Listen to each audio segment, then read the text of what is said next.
সাল্লাল্লাহু আলাইহি ওয়াসাল্লাম কিভাবে দাওয়া কার্যক্রম পরিচালনা করতেন, ওনার মেথোডোলজি কেমন ছিল এবং বর্তমান সময়ের সাথে এর প্রাসঙ্গিকতা কেমন, এই টপিকটা নিয়ে আমি কথা বলবো।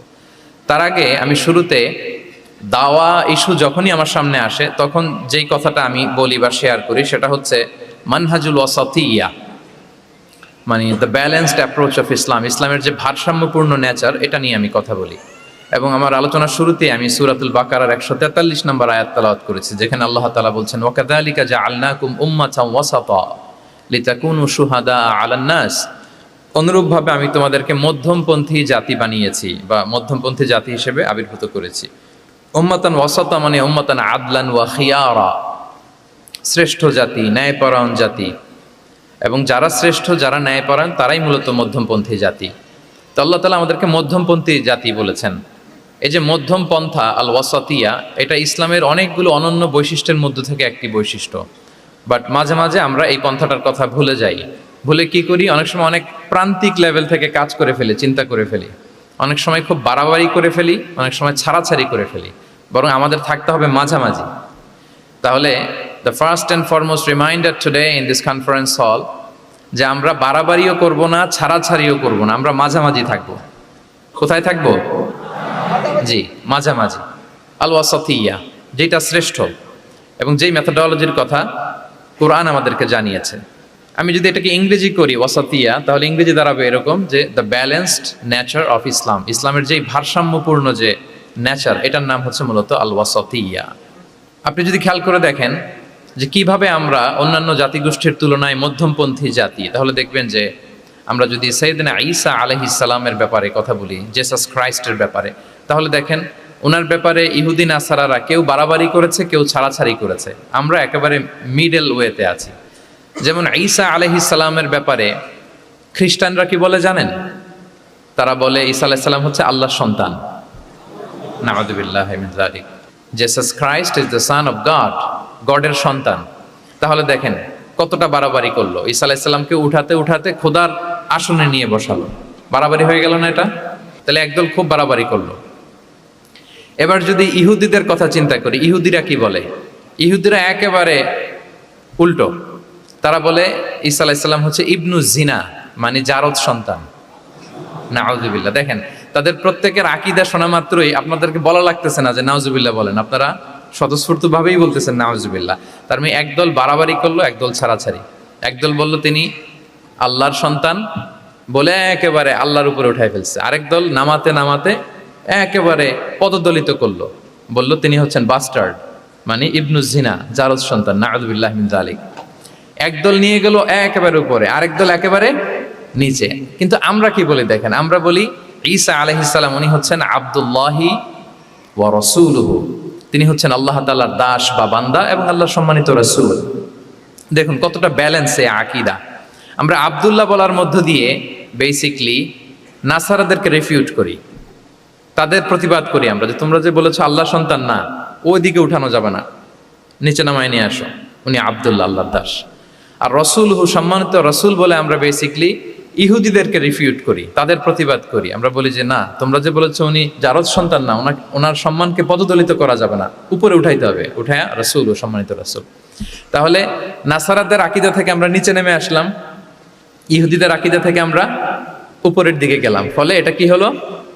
ব্যালেন্স হলো, ভারসাম্যপূর্ণ হলো, মধ্যম পন্থা হলো। তো আশা করি মধ্যম পন্থার উদাহরণটা বুঝতে পেরেছেন। আরেকটা ছোট্ট উদাহরণ দেই। আমাদের বোনদের যখন পিরিয়ড চলে তখন নাসারারা কি করে দেখেন, খ্রিস্টানরা তারা সব কিছু করে, কোনো বাজ বিচার রাখে না, তখন এমনকি ফিজিক্যাল ইন্টিমেসিতেও যায়।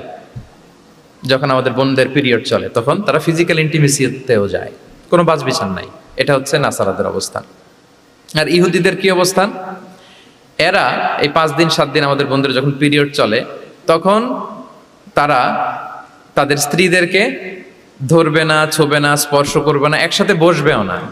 তাদের ঘরে আলাদা একটা স্পেশাল রুম রাখে, ওই রুমের ভিতরে, ওই ঘরের ভিতরে তাদের 5 দিন 7 দিন ওখানে কাটাইতে হয়। তোমরা আবার সুস্থ হলে তারপরে আসবে। দেখেন একদল খুব বাড়াবাড়ি করলো, আরেক দল ছাড়াছাড়ি করলো। কিন্তু আমাদের ইসলামে আমরা ব্যালেন্স, যে বোনদের যখন পিরিয়ড চলে হাজব্যান্ড ওয়াইফ তখন স্বাভাবিক মেলামেশা, কথাবার্তা, ঘরের টুকিটাকি কাজ সবই করতে পারবে, ইল্লাল জিমা, যেটা আমরা ফিজিক্যাল ইন্টিমেসি বলি, ওইটা ছাড়া আমরা সবই করতে পারবো।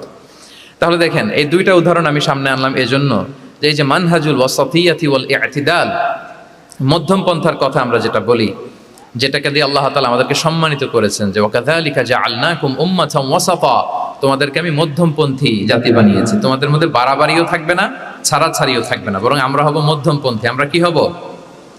কি হব? তো প্রিয় ভাইরা, প্রথম কথা হচ্ছে আপনি যখন দাওয়া বলবেন তখন আমাকে মধ্যম পন্থা বলতেই হবে। আমরা যখন ইসলাম শিখবো, শিখাবো, ইসলাম বুঝবো, বুঝাবো, এই সব ক্ষেত্রে আমাদেরকে মধ্যম পন্থা অবলম্বন করতে হবে। আমাদের খেয়াল রাখতে হবে আমরা যেন এক্সট্রিম লাইনে না যাই, আবার খুব এক্সট্রা লিবারেল যেন না হয়ে যায়, আমরা যেন মধ্যমপন্থী একটা অবস্থানে থাকি। এবং দাওয়া দেওয়ার ক্ষেত্রে এটাই বলা হয়েছে, আল্লাহ তাআলা বলছেন উদউ ইলা সাবিলি রাব্বিকা বিল হিকমাতি ওয়াল মাউইদাতিল হাসানাতি ওয়াজাদিলহুম বিল্লাতি হিয়া আহসান। নবী, আপনি লোকদেরকে আল্লাহর পথে ডাকুন বিল হিকমা, প্রজ্ঞার সাথে, সুন্দর সুন্দর উপদেশ সহকারে, এবং কখনো তর্ক বিতর্কে জড়ানো লাগলে সেটা উত্তমভাবে আপনাকে জড়াতে হবে। তার মানে এই যে ইসলাম বোঝার ক্ষেত্রে, প্রচারের ক্ষেত্রে এই মধ্যম পন্থার নীতি, যেটা প্রজ্ঞা বা সুন্দর উপদেশমালা দিয়ে দাওয়াত দেওয়া, এটাও মূলত মধ্যম পন্থারই বহিঃপ্রকাশ। আমরা যখন কোনো দাওয়া কাজ করব, অলওয়েজ মাথায় রাখতে হবে যে আমি বাড়াবাড়ি যেন না করি, আমি আবার ছাড়াছাড়িও যেন না করি, আমি যেন মাঝামাঝি থাকি। তো এই যে দাওয়া আমরা দিচ্ছি, দাওয়াটা কি? বেসিক্যালি এটা হচ্ছে একটা কমিউনিকেশন, রাইট? এই যে আমি কথা বলতেছি, আপনারা শুনতেছেন, ইমাম সাহেব খুতবা দিচ্ছেন, আমরা সেটা শুনি, স্ট্রিট দাওয়া হয়, বিভিন্ন রকম দাওয়া এখন হচ্ছে, এগুলো basically communication. And this communication should be full of wisdom and beautiful advice. এটাই মূলত আল ওয়াসাতিয়া, মানহাজুল ওয়াসাতিয়া, মধ্যম পন্থা। আমি যে বিশ্ববিদ্যালয় থেকে ব্যাচেলর করেছি, ওই বিশ্ববিদ্যালয়ের একটা স্লোগান আছে, মানহাজুল ওয়াসাতিয়াতি ওয়াল ইতিদাল। ওনারা মধ্যম পন্থার কথা বলে। সো আমি যেহেতু এই বিশ্ববিদ্যালয় আল আজহারের গ্রাজুয়েট, আমি যেখানেই যাই একটু করে আমি এই আল ওয়াসাতিয়ার কথাটা বলি, প্রিয় ভাইরা। তো দাওয়া যেহেতু কমিউনিকেশন, আমরা ওরাল দাওয়া দিয়ে থাকি, কিন্তু বেসিকলি ওরাল দাওয়ার চেয়ে যেটা প্র্যাকটিক্যাল দাওয়া, থিওরিটিক্যাল দাওয়ার চেয়ে প্র্যাকটিক্যাল দাওয়াটা এটা বেশি ইফেক্টিভ, বেশি প্রোডাক্টিভ। আমরা যখন তাফসির মাহফিল করি, আমরা খুতবা দেই, আলোচনা করি, এটা থেকে তো মানুষ শিখে, কিন্তু আমি যদি আমার আচরণ দিয়ে কোনো একটা মেসেজ দিতে পারি, ওইটা মানুষের হৃদয়ে বেশি দাগ কাটে, বেশি মনে থাকে, খুব বেশি মনে থাকে। এটার সুযোগ আপনাদের বেশি। যেমন আমি যদি একটা কোরআনের আয়াতের কথা বলি, এটার খুব একটা মূল্যায়ন নাই, কারণ উনি হুজুর মানুষ, উনি তো কোরআনই বলবে। কিন্তু একজন ডক্টর যখন কোরআনের আয়াত বলে, তখন বলে দেখছো মাশাআল্লাহ, একজন ডক্টর, সে চিকিৎসা বিজ্ঞানে এত বড় এক্সপার্টিজের পর আবার কোরআনও জানে। ওই কথা কিন্তু আমিও বলছি, আমার দাম নাই, কিন্তু আপনাদেরকে কত সম্মানের চোখে দেখা হচ্ছে। আবার দেখেন, 5 ওয়াক্ত সালাত আদায় করা জামাতের সাথে, ফরজ সালাতগুলো, এটা তো মানে করতেই হবে, কম্পালসারি। এটা করে তো খুব বেশি ক্রেডিট নেওয়ার কিছু নাই, তো আমরা সবাই পড়ি। কিন্তু একজন ডাক্তার যখন নামাজ পড়ে, খেয়াল করে দেখবেন, একজন ডক্টর যখন চেম্বারে রুগীদেরকে রেখে বলে যে ওখানে যদি লেখা থাকে যে সালাতের সময় বিরতি থাকবে, বা বলা হয় যে এই ডাক্তার কিন্তু রুগী বসিয়ে রেখে নামাজটা পড়ে এসে আবার রুগী দেখা শুরু করে, এটা সবাই খুব পজিটিভলি নেয় যে দেখো এত ব্যস্ততার পরেও চাইলে এই সময় রুগী দেখতে পারতো, কিন্তু উনি নামাজ পড়ে। দেখেন, একই কোরআনের কথা আমিও বললাম, আপনিও বললেন, আপনার মর্যাদা কত বেশি। আমিও জামাতে নামাজ পড়ি, ইমামতি করাই, আর আপনি যে একটু তাড়াতাড়ি করে নামাজটা পড়ে চলে আসেন, এটাতে আপনার এপ্রিসিয়েশন কত বেশি। তো এভাবে আপনাদের কিন্তু দাওয়া কাজ করার সুযোগ অনেক বেশি, কারণ এটা অনেক মানে নোবেল একটা প্রফেশন, মহৎ পেশা। আপনারা জনগণকে সরাসরি সেবা দেওয়ার যে ব্যাপারটা, এটার সুযোগ আছে। যুদ্ধ বিধ্বস্ত আপনি আহতদেরকে সেবা দিতে পারেন, আগুনে পোড়া রোগীদেরকে সেবা দিতে পারেন, দুরারোগ্য ব্যাধি, তার আর যাওয়ার জায়গা নেই, আপনি সেবা দিতে পারতেছেন। যে কোনো রোগ বালায়, যে কোনো পরিস্থিতিতে যখন একজন মানুষ অসুস্থ হয়, তখন আপনি সেবা দিচ্ছেন, তখন তার মনটা কিন্তু খুব নরম থাকে, তার মধ্যে একটা অসহায়ত্ব কাজ করে। ওই একটা অসহায় মানুষ, তার মনটা খুব নরম, ওই রকম একটা সিচুয়েশনে তারা আপনাদের দ্বারস্থ হয়। ফলে আপনাদের কিন্তু দাওয়া কাজ করার সুযোগ অনেক বেশি, এবং সেক্ষেত্রে ওরাল দাওয়ার চেয়ে আপনার যে প্র্যাকটিক্যাল দাওয়া, এটার ইফেক্ট অনেক বেশি। মানে আপনার চলনে বলনে, আপনার কথনে কথায়, আপনার ব্যক্তিত্বে, পার্সোনালিটিতে, এটার মাধ্যমে যে দাওয়া ফুটে ওঠে, ওইটা বেশি ইফেক্টিভ। নিজের আচরণ দিয়ে যে মেসেজটা দেওয়া যায়, এটা সবচেয়ে ইফেক্টিভ। আপনার লেনদেন, আপনার ডিলিংস কেমন, আপনি মানুষ হিসেবে কেমন, এটা সবচেয়ে পাওয়ারফুল দাওয়া। উমরে ফারুক রাদিয়াল্লাহু তাআলা আনহু, উনি ওনার ছাত্রদেরকে প্রায়ই বলতেন উমরে ফারুক রাদিয়াল্লাহু তাআলা উনি বলতেন যে কুনু দুআতান ইলাল্লাহি ওয়া আনতুম সামিতুন, যে তোমরা আল্লাহর রাস্তায় দাওয়াতি কাজে বের হয়ে যাও এমন অবস্থায় যে তোমরা চুপচাপ।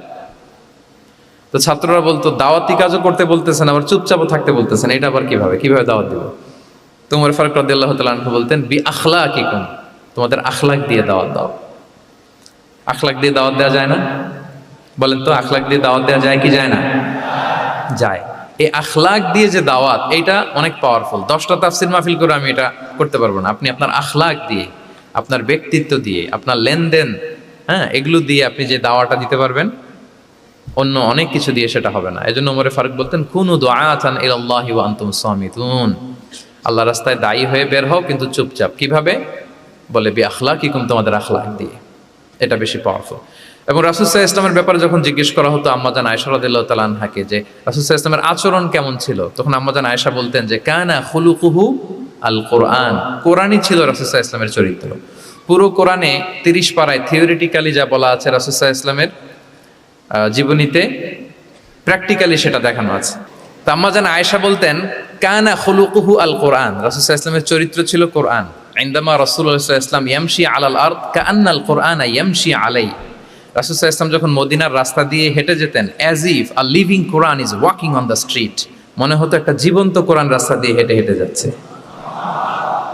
তো তাহলে we should try to be a living দাঈ, জীবন্ত দাঈ, প্র্যাকটিক্যাল দাঈ। এটা যদি আমরা হইতে পারি তাহলে অনেক বেশি ইম্প্যাক্ট করা যাবে সোসাইটিতে, অনেক ইনফ্লুয়েন্স করা যাবে। যেটা বললাম যে আমাদের সততা, আচরণ, ব্যক্তিত্ব, পার্সোনালিটি, এগুলো দিয়ে আমরা যে দাওয়াটা দিতে পারি, ওরাল দাওয়া, বক্তব্য দিয়ে এটা অনেক সময় সম্ভব হয় না। এবং ডাক্তারদের জন্য এটা অনেক বড় একটা সুযোগ। তাহলে ইন্ট্রোডাক্টরি ডিসকাশনে আমি দুটা বিষয়ে কথা বললাম। এক হচ্ছে আমাদেরকে মধ্যমপন্থী হইতে হবে, মানহাজুল ওয়াসাতিয়া ওয়াল ইআতিদাল, 1 নম্বর। 2 নম্বর হচ্ছে লিভিং দাঈ হওয়ার চেষ্টা করতে হবে, এটা বেশি প্রোডাক্টিভ অ্যান্ড ইফেক্টিভ। বুঝতে পেরেছেন সবাই? মাশাআল্লাহ। এবার চলুন যে রাসূল সাল্লাল্লাহু আলাইহি ওয়াসাল্লামের যে প্রফেটিক দাওয়া মেথোডোলজি, কিভাবে উনি দাওয়া কাজের আঞ্জাম দিতেন, সেখান থেকে আমাদের নেয়ার আধুনিক সময়ের এর প্রাসঙ্গিকতা কি আছে, আমি 10টা পয়েন্টে আজকের এই সেমিনারে কিছু কথা উপস্থাপনের চেষ্টা করব। ওমা তাওফীক ইল্লা বিল্লাহ। 1 নম্বর কথা হচ্ছে, আমরা যে দাওয়া দিব, এই দাওয়া language should be very soft and mild and very touchy. দাওয়া ল্যাঙ্গুয়েজ হইতে হবে ভেরি সফট। সব সময় ইফ ইউ টক অ্যাবাউট দাওয়া, this language should be very soft and mild and touchy. দাওয়ার কথা বললে হয়তো আপনি পলিটিক্স করেন, ওইটা আলাদা কথা। আপনি জেহাদের ময়দানে, ওইটা আলাদা কথা। আমি জেহাদ পলিটিক্স নিয়ে কথা বলতেছি না, আই এম টকিং অ্যাবাউট দাওয়া। যদি আপনি দাওয়া সেমিনারের কথা বলেন, যদি মেডিকেল দাওয়া সোসাইটি নাম দেন, দাওয়া বললে আমাকে বলতে হবে দাওয়ার language should be very soft and mild. আমরা এটা অনেক সময় ভুল করে ফেলি, এটা করা যাবে না। কারণ আপনি হৃদয় থেকে যদি কোনো কথা বলেন, এটা শ্রোতার হৃদয়ে যে টাচ করে। আল্লাহর হাবিব সাল্লাল্লাহু আলাইহি ওয়াসাল্লামের কথাগুলো নিয়ে এত আলোচনা, বিশ্লেষণ, কথাগুলো এত অ্যাপিলিং কেন, এত আবেদনময় কেন? এর কারণ হচ্ছে রাসূল সাল্লাল্লাহু আলাইহি ওয়াসাল্লাম যা বলেছেন তিনি হৃদয় থেকে বলেছেন, এবং হৃদয় থেকে কথা বেরোলে এটা শ্রোতার হৃদয়ে যে টাচ করে। একটা ছোট্ট আয়াত আমি তেলাওয়াত করি, সূরা তাহার। আল্লাহ তাআলা বলছেন ফাকুলা লাহু কাওলান লাইয়িনা লাআল্লাহু ইয়াতাযাক্কারু আও ইয়াখশা। আল্লাহ তাআলা মূসা আলাইহিস সালাম এবং হারুন আলাইহিস সালাম, ওনাদের দুইজনকে বলছেন যে তোমরা দুই ভাই মিলে যাও, ফেরাউনের কাছে যে দাওয়াত দাও এবং কোমল ভাষায় দাওয়াত দাও। কি ভাষায়? কোমল ভাষায় দাওয়াত দাও। কাওলান লাইয়িনা, use very soft and mild language, very touchy language. Soft এবং কোমল ভাষায় দাওয়াত দাও কাকে? পৃথিবীর সবচেয়ে বড় সন্ত্রাস, তাই না? হ্যাঁ, দুর্ধর্ষ সন্ত্রাস, খোদাদ্রোহী, তারপর সীমালঙ্ঘনকারী। আপনি যত নেগেটিভ যা বলবেন সব যাবে ওর সাথে। ফিরআউন, লাআল্লাহু ইয়াতাযাক্কারু আও ইয়াখশা, হয়তো সে উপদেশ গ্রহণ করবে অথবা তার হৃদয়ে ভয়ের উদ্রেক হতে পারে। হয়তো তোমরা soft and mild language use করবা, মুসা এবং হারুন কোমল ভাষায় যে তোমরা দাওয়াত দিবা। আচ্ছা, কার ব্যাপারে আল্লাহ বললেন, কাকে দাওয়াত দিতে বললেন? সবাই বলেন তো নামটা। ফেরাউন। আচ্ছা, ফেরাউনের ক্ষেত্রে আল্লাহ তাআলা বললেন যে soft and mild language use করো, নরম ভাষা। আমাকে উত্তর দেন, আমাদের কারেন্ট সময় আমরা যাদেরকে জালিম বলি, যাদেরকে খারাপ বলি, ফাসিক বলি, পাপাচারী, ধরেন যে আমার মতে বা আপনাদের মতে যে সবচেয়ে খারাপ, পাপাচারী, জালিম, ওই জালিমটা কি ফেরাউনের চেয়ে বড় জালিম? আমাদের চোখে যে জাহান্নামী, যে নিকৃষ্ট খারাপ পাপী যাকে আমি মনে করি, যদিও এরকম মনে করার সুযোগ আমাদের নাই। কে জান্নাতি কে জাহান্নামী এটা ডিসাইড করবে কে? আল্লাহ তাআলা। কিন্তু আমাদের চোখে যে পাপী, যে ভুল করেছে, যে জালিম, ওই জালিমগুলো খারাপ লোকগুলো কি ফেরাউনের চেয়ে বেশি খারাপ ছিল? ছিল? ওই ফেরাউনের ক্ষেত্রে আল্লাহ বলেছেন ফাকুল আল্লাহু কাউলান লাইকিনা, সফট ল্যাঙ্গুয়েজ ইউজ করো মুসা এবং হারুন, কোমল ভাষা ব্যবহার করো, হয়তো তার ভুল ভেঙে যাবে, হয়তো সে উপদেশ গ্রহণ করবে। তো তাহলে দেখেন কত বড় ভুল আমরা করি। আমরা মাঝে মাঝে এমন অ্যাটাকিং মোডে কথা বলি, এমন আগ্রাসী হয়ে কথা বলি, ওর মানার এক সুযোগ থাকলেও ও মানবে না। কি বলেন? যাও মানার একটু ইচ্ছা ছিল, আমার এই অ্যাটিটিউডের কারণে সে আর এটা শুনবে না। এটাই মানুষের স্বভাব। আপনি আগ্রাসী হয়ে অ্যাটাকিং হয়ে কথা বলে মানুষ এটা শোনে না। তাহলে দাওয়ার প্রফিটিক এক নাম্বার মেথোডোলজি হচ্ছে দাওয়ার ল্যাঙ্গুয়েজ হইতে হবে very soft and very mild. আল্লাহ তাআলা সূরাতু আলে ইমরানে বলছেন ফাবিমা রাহমাতিম মিনাল্লাহি লিনতা লাহুম ওয়ালাউ কুনতা ফাযযান গালিযাল কলবি লানফাদ্দু মিন হাওলিক। নবী হে, আল্লাহর অনুগ্রহে আল্লাহর রহমতে আপনি কোমল ভাষী হয়েছেন। আপনি কোমল ভাষী না হয়ে যদি রূঢ় ভাষী হতেন তাহলে মানুষজন আপনার কাছ থেকে ভেগে ভেগে পালাতো। কিন্তু আমরা দেখতাম যে সাহাবারা রাসূল সাল্লাল্লাহু আলাইহি ওয়াসাল্লামের কাছে শুধু জড়ো হইতে চেত, দেখা করতে চেত, রাসূলকে ঘিরে রাখতো, এত পছন্দ করতো রাসূল সাল্লাল্লাহু আলাইহি ওয়াসাল্লামের কোমল আচরণের কারণে।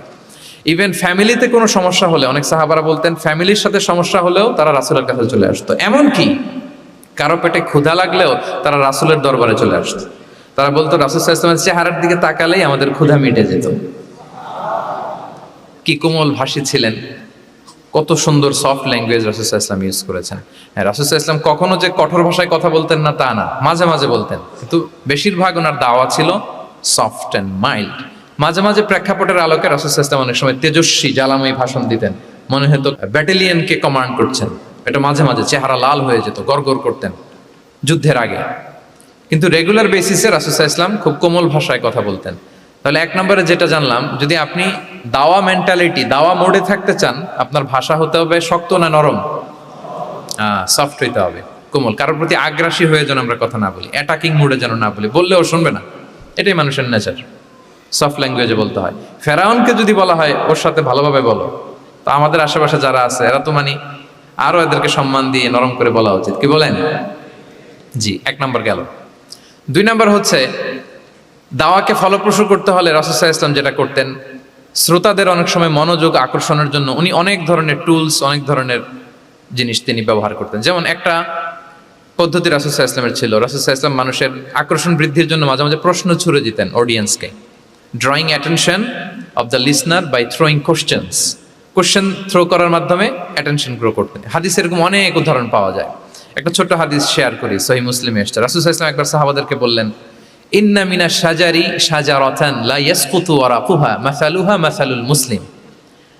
রাসূল সাল্লাল্লাহু আলাইহি ওয়াসাল্লাম জিজ্ঞেস করলেন, তোমরা কি কেউ বলতে পারবা বৃক্ষরাজির মধ্যে একটা বৃক্ষ আছে, গাছের মধ্যে একটা গাছ আছে যেই গাছের কখনো পাতা ঝরে না, ওই গাছের পাতা কখনো ঝরে না। এর দৃষ্টান্ত হচ্ছে মুসলিমের দৃষ্টান্তের মতো। বলতো ফাহাদ্দিসুনি মা হিয়া, বলতো ওই গাছটা কি? কে বলতে পারো? আপনারা তো সব একেবারে পেরে গেছেন। তো সাহাবারা ওই দিন কেউ বলতে পারেন নাই। কারণ কি জানেন? একে তো আমরা জানি হাদিস স্টাডি করার কারণে, হাদিস স্টাডি না করলে তো আমরা বলতে পারতাম না, আমাদের দেশে তো খেজুর গাছ অত হয় না। তো ওনারা কেউ বলতে পারে না। এর কারণ হচ্ছে তারা ভাবছিল প্রশ্ন যেহেতু করছে এটা যেন তেন প্রশ্ন, এটা কঠিন কোনো গাছের একটা নাম বলতে হবে। তো বাড়ির পাশে যে খেজুর গাছ, মদিনার অলিতে গলিতে যে খেজুর গাছ ভর্তি, এই দিকে আর ওনাদের অ্যাটেনশন যায় না। ওনারা চলে গেছে মরুভূমিতে, ইয়ামানে, তারপর একেবারে ডেজার্টের মাঝখানে কি কি ক্যাকটাস, গুলমলতা, কি কি গাছ আছে ওগুলো আওড়াচ্ছে মনে মনে। ভাবতেছে যে খেজুর গাছের কথা তো রাসূল সাল্লাল্লাহু আলাইহি ওয়াসাল্লাম আমাদের জিজ্ঞেস করার কথা না, এ তো আমাদের গাছ, বাড়ির পাশের গাছ। তো কেউই আর বলতে পারে নাই। এরপর রাসূল সাল্লাল্লাহু আলাইহি ওয়াসাল্লাম যখন দেখলেন সবাই অপারগ, রাসূল সাল্লাল্লাহু আলাইহি ওয়াসাল্লাম বললেন, ইন্নাহা আন-নাখলা, এটা হচ্ছে খেজুর গাছ, ডেট প্লান্ট।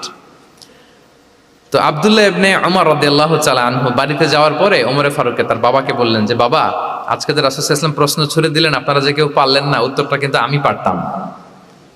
তো ওমরে ফারুক বললেন, বলো কি, তুমি পারতা? তো বললা না কেন? তুমি আজকে উত্তর দিতে পারলে তো রাসূলের সামনে আমার বুকটা এত বড় হয়ে যেত। লাল উট পেলে আরবরা যেই খুশি, আমি এর চেয়ে বেশি খুশি হতাম। তখন উনি বললেন যে, আপনি পারতেছেন না, অন্যান্য বয়স্ক সাহাবারা পারতেছে না, মুরব্বীরা কেউ যেহেতু বলে নাই, আমি বিনয়ের খাতিরে উত্তরটা দেই নাই, কিন্তু আমি জানতাম যে এটা খেজুর গাছ। তাহলে দেখেন রাসূল সাল্লাল্লাহু আলাইহি ওয়াসাল্লাম অ্যাটেনশনটাকে ড্র করার জন্য প্রশ্ন ছুড়ে দিতেন। আপনারা তো মানে প্রশ্ন ছড়াই তো আপনাদের কাজ, যে কি অবস্থা, শরীরটা কেমন, পেট ঠিক আছে কিনা, ঘুম হয় কিনা, কমন প্রশ্ন না আপনাদের? আপনাদের কাছে গেলেই তো প্রথমে জিজ্ঞেস করে যে হজম হয় কিনা, তারপর ঘুম আসে কিনা, এই হয় কিনা, অনেক প্রশ্ন আপনারা করেন। তো এইভাবে আপনি যদি আস্তে আস্তে প্রশ্নের ছলে যদি তাকে আপনি দাওয়া দিতে চান, আপনি কিন্তু দিতে পারেন। এটা রাসূল সাল্লাল্লাহু আলাইহি ওয়াসাল্লামের একটা দাওয়া মেথোডোলজি ছিল। দুইটা বলে ফেললাম, একটা হচ্ছে দাওয়ার ল্যাঙ্গুয়েজ হতে হবে অনেক শক্ত, নাকি হ্যাঁ নরম, সফট এন্ড মাইল্ড। দুই নাম্বার হচ্ছে প্রশ্ন ছুড়ে দিয়ে শ্রোতাকে আকর্ষণ করা, মনোযোগ আকর্ষণ করা। তিন নাম্বার ভিজুয়াল এক্সপ্লেনেশন, রাসূল সাল্লাল্লাহু আলাইহি ওয়াসাল্লাম এটা করতেন যাতে করে আরো সহজে বোঝানোর জন্য। এটা নিশ্চয়ই আপনারা করেন। রাসূল সাল্লাল্লাহু আলাইহি ওয়াসাল্লামের দাওয়া জিন্দেগিতে দেখা যায় প্রায় সময় কিছু উনি ভিজুয়াল এক্সপ্লেনেশন নিয়ে এসেছেন সাহাবাদের সামনে, যাতে করে সাহাবারা to get a better idea of the issue, আরো ইজিলি বুঝতে পারেন। যেমন একবার রাসূল সাল্লাল্লাহু আলাইহি ওয়াসাল্লাম অনাথ ইয়েতিমদেরকে যারা দেখভাল করে তাদের কি মর্যাদা, এটা বোঝাতে যে রাসূল সাল্লাল্লাহু আলাইহি ওয়াসাল্লাম দুই আঙ্গুল উঁচু করে একবার বললেন যে আনা ওয়া কাফিলুল ইয়াতীমি ফিল জান্নাতি কাহাতাইন, অর্থাৎ আমি এবং এতিমের রক্ষণাবেক্ষণকারী কিয়ামতের দিন এভাবে কাছাকাছি প্রতিবেশী হয়ে থাকবো। এই দুইটা আঙ্গুলের মাঝখানে যেমনি খুব একটা স্পেস নাই, গ্যাপ নাই, মানে একেবারে কাছাকাছি, নেইবরিং ফিঙ্গার, রাইট? আমি এবং এতিমের রক্ষণাবেক্ষণকারী এভাবে নেইবর হয়ে থাকবো। এই যে ভিজুয়াল এক্সপ্লেনেশন দেখছেন, এই যে দাওয়ার মধ্যে মাঝে মাঝে এরকম ভিজুয়াল এক্সপ্লেনেশন করতে হবে যাতে করে শ্রোতারা বুঝে। রাসূল সাল্লাল্লাহু আলাইহি ওয়াসাল্লাম এটা করেছেন। মুসনাদে আহমদে এক হাদিস এসেছে, রাসূল সাল্লাল্লাহু আলাইহি ওয়াসাল্লাম একবার খেজুরের একটা ডাল নিয়ে মরুভূমির মধ্যে একটা দাগ টানলেন। খাত্তালানা রাসূলুল্লাহ সাল্লাল্লাহু আলাইহি ওয়াসাল্লাম খাত্তান, একটা স্ট্রেইট লাইন দিয়ে রাসূল সাল্লাল্লাহু আলাইহি ওয়াসাল্লাম বললেন এটা হচ্ছে সিরাতুল মুস্তাকিম। সাহাবাদের দৃষ্টি আকর্ষিত হলো, সবাই মনোযোগী হয়ে উঠলো, তাই নাকি? এটা সিরাতুল মুস্তাকিম, যে দোয়া আমরা প্রতিদিন করি, ইহদিনাস সিরাতাল মুস্তাকিম। খেজুরের ডাল দিয়ে স্ট্রেইট লাইন কেটে বললেন এটা হচ্ছে সিরাতুল মুস্তাকিম। এবার ওই খেজুরের ডাল দিয়ে ডানে বায়ে অনেকগুলো ছোট ছোট দাগ কাটলেন আর বললেন হাদিহি সুবুলুশ শায়তান, এগুলো হচ্ছে শয়তানের রাস্তা, এটা হচ্ছে মুস্তাকিম সোজা রাস্তা যেটা জান্নাতে যায়। আর ডানে বায়ে অনেকগুলো দাগ কাটলেন, ডেকে বললেন এই প্রতিটি রাস্তায় একটা করে শয়তান বসে থাকে আর সে তোমাদেরকে টেম্পটেশন দিতে থাকে, প্রভোকেশন করতে থাকে, ধোঁকা দিতে থাকে, ওয়াসওয়াসা দিতে থাকে। ডানে বায়ে না তাকিয়ে এই সিরাতুল মুস্তাকিমের পথেই অবিচল থাকতে হবে। তাহলে দেখেন মরুভূমির মাঝখানে, তখন তো আর ওই যে এলইডি প্রজেক্টর থাকলে হয়তো রাসূল সাল্লাল্লাহু আলাইহি ওয়াসাল্লাম ওইটাই ব্যবহার করতেন, আমরা এটা এখন করতে পারি বোঝানোর জন্য। রাসূল সাল্লাল্লাহু আলাইহি ওয়াসাল্লাম খেজুরের ডাল দিয়ে মরুভূমির মধ্যে দাগ কেটে সাহাবীদেরকে এই ভিজুয়াল এক্সপ্লেনেশন দিলেন এবং সাহাবারা খুব সহজে বুঝতে পারলেন যে কোনটা সিরাতুল মুস্তাকিম, কোনটা সিরাতুশ শাইতান। এভাবে রাসূল সাল্লাল্লাহু আলাইহি ওয়াসাল্লাম ভিজুয়াল এক্সপ্লেনেশন ইউজ করতেন। আমরা বিশ্বাসীরা যে ভাই ভাই, মুমিনরা যে ভাই ভাই, আমাদের সম্পর্ক যে কত সুদৃঢ় মজবুত, এটা বোঝাতে যে একবার রাসূল সাল্লাল্লাহু আলাইহি ওয়াসাল্লাম বললেন আল মুমিনু লিল মুমিনি কাল বুনিয়ান, বিশ্বাসীরা তাদের সম্পর্ক হচ্ছে কাল বুনিয়ান, একটা সুদৃঢ় প্রাচীরের মতো, সীসা ঢালা প্রাচীরের মতো। ইয়াশুদ্দু বা'দুহু বা'দা, যেটার এক পাশ আরেক পাশকে মজবুত করে। Strengthening one part the others, এক পার্ট আরেক পার্টকে মজবুত করে। যেমন বিল্ডিং এদিকে ভেঙে ফেললে এটা নড়বড়ে হয়ে যাবে।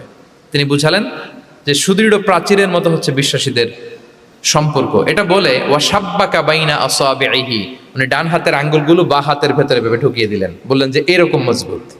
সুবহানাল্লাহ। এই যে এই হাতের আঙ্গুলগুলো এই হাতে ঢুকিয়ে এরকম চাপ দিলে খুব শক্ত হয় না, মজবুত হয় না? রাসূল সাল্লাল্লাহু আলাইহি ওয়াসাল্লাম বললেন আমাদের বন্ধন হচ্ছে এরকম সুদৃঢ় মজবুত, সুদৃঢ় সীসা ঢালা প্রাচীরের মতো। আল্লাহু আকবার। তাহলে এই যে ভিজুয়াল এক্সপ্লেনেশন, রাসূল সাল্লাল্লাহু আলাইহি ওয়াসাল্লাম বোঝানোর জন্য এই যে এরকম দাগ কাটা, কখনো এইভাবে, হাদিসে এরকম অনেক পাওয়া যায়। আমি অল্প কয়েকটা, সময়ের টাইম কনস্ট্রেন্টের কারণে অল্প কয়েকটা নিয়ে আসলাম। তাহলে এটা রাসূল সাল্লাল্লাহু আলাইহি ওয়াসাল্লামের একটা দাওয়া মেথোডোলজি ছিল, বোঝানোর জন্য কত ইজিয়েস্ট ওয়েতে তিনি অডিয়েন্সের কাছে পৌঁছাতে পারেন, তিনি প্রয়োজনে ভিজুয়াল এক্সপ্লেনেশনের সহায়তা নিতেন। কয়টা গেল মেথোডোলজি? 3টা। 4 নাম্বার হচ্ছে গ্রাজুয়ালিটি, ধীরে ধীরে ধাপে ধাপে দাওয়া পরিচালনা করা, দাওয়া কাজ করা। এটাতে অনেক সময় আমরা ভুল করে ফেলি। আমরা অনেক সময় একটু রাশিং মেন্টালিটিতে থাকি, তাড়াহুড়ো।